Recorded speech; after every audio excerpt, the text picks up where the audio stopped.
We started cover crops in 2013, the year of the prevent plant.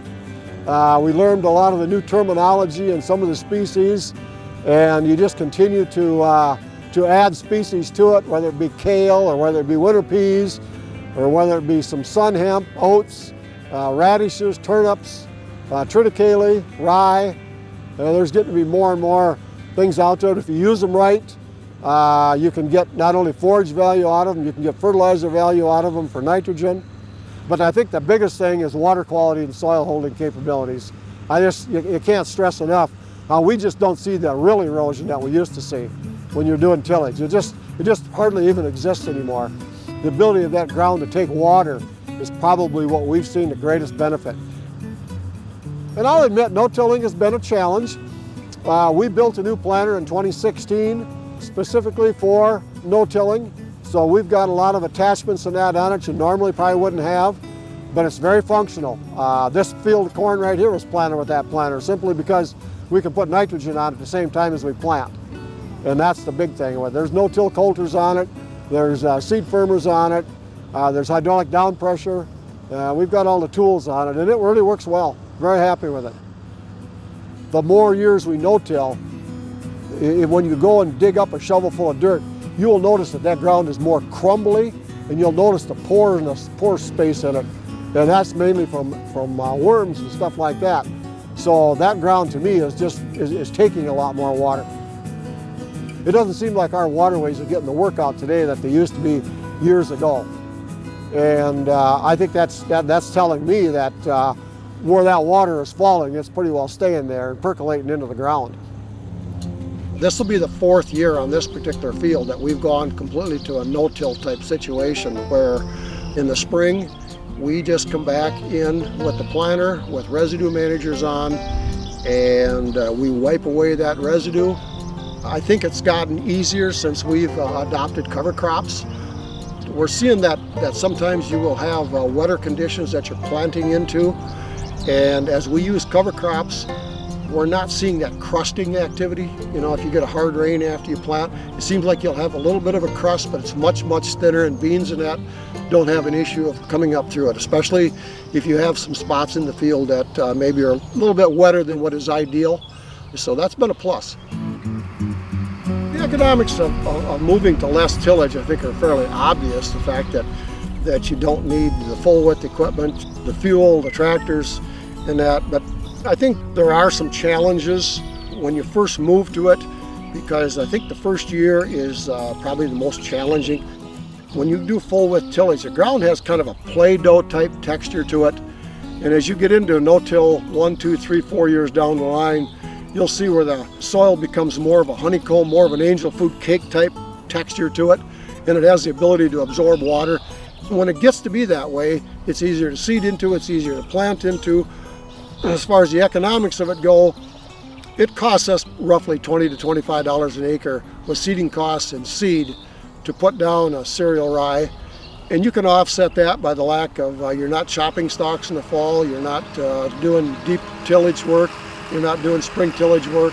And I think those more than offset just the cost of the seed. And now that we've been into it for 4 or 5 years, we are taking a real hard look at starting to back our nutrients down. We'll know more when we take our soil tests. If our levels are staying up there because we're not burning the carbon up, we have residue in the ground. The residue in the ground obviously is holding nutrients. As that crop season goes on, those nutrients are breaking down. I believe that those nutrients, when they do break down, are coming more at an opportune time of grain fill. We're just not seeing the weed pressure that we used to see. And I believe this is the cover crop, because that competition is there. And I believe the cover on the ground also, and the fact that you're not stirring it, you're not creating that perfect environment. I mean, I've been at this for 43 years, and what I've learned the last 10 years, had I known that 30 years ago, things would have been entirely different. I think the number one thing is if you're interested in no-till and if you're interested in soil conservation, if you're committed to it, go on out to field days, ask questions, find out what people are doing, look at equipment. I can't stress it enough. It's a mindset to make it work.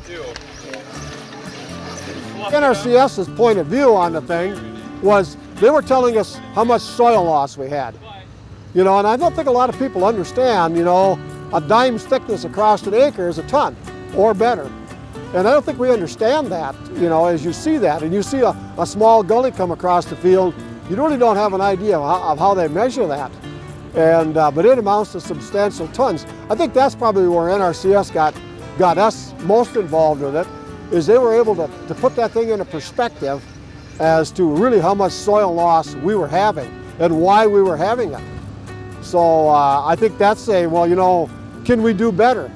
So that's one of my standard questions to people if they have, you know, soil erosion issues. Is that the best you can do? If you got some pretty good gullies across the field, you ask a person, is that the best you can do? They're not really not proud of that. You know, no, I think I can do better. Well, what are you going to do next? And they got to start thinking about this process. And I think we're definitely seeing less weed pressure. This year, we used a post-emergence herbicide on our corn, and we never went back in and sprayed it. And we have very, very few weeds out there. We have very little coming up with giant ragweed or anything like that. I mean, I've been very impressed with it. And it looks like corn yields are going to be very respectable this year. Soybean yields look like they're going to be very respectable. And given some of the land that we farm, we had pretty timely rains on. Some of the land that we have up there where we live at Pine Island, we went for about 4 weeks there with no rain. And that's a little more of a lighter textured, granular type soil. And I felt the no-till ground where we had the cover crops really handled it well. The corn held a good green color. It didn't really roll up. So I think there was definitely some advantage there to keeping that cover on the ground. We've got a farm right up the road here where we tiled it in 2013. And of course, with all the traffic in and out of there, we had a tremendous amount of compaction. And we planted rye in there in the fall 3 years in a row now, and you can't even tell where those tracks are anymore. And we never went in and deep tilled it or anything like that. That to me is a better tool than using any kind of iron to break up hardpan. I think no-till has its place, cover crops has its place. You get those teamed up together, and I think you can have a very, very functional program on a small scale and even on a large scale. But it's just how you go about it. You got to have a plan. You got plan A, you got a plan B. You might even want to think about plan C, because Mother Nature sometimes is going to throw that at you. I think it's exciting. I think the cover crop thing, even at my age, I mean, every year, every day you read something new, you get new ideas, and I think it's an exciting time in agriculture. I mean, I would encourage anybody, if you haven't stepped on that cover crop bandwagon, even from a soil erosion standpoint, take a small field and see what you can do with it. I think you'd really be impressed. I think it's definitely a step in the right direction.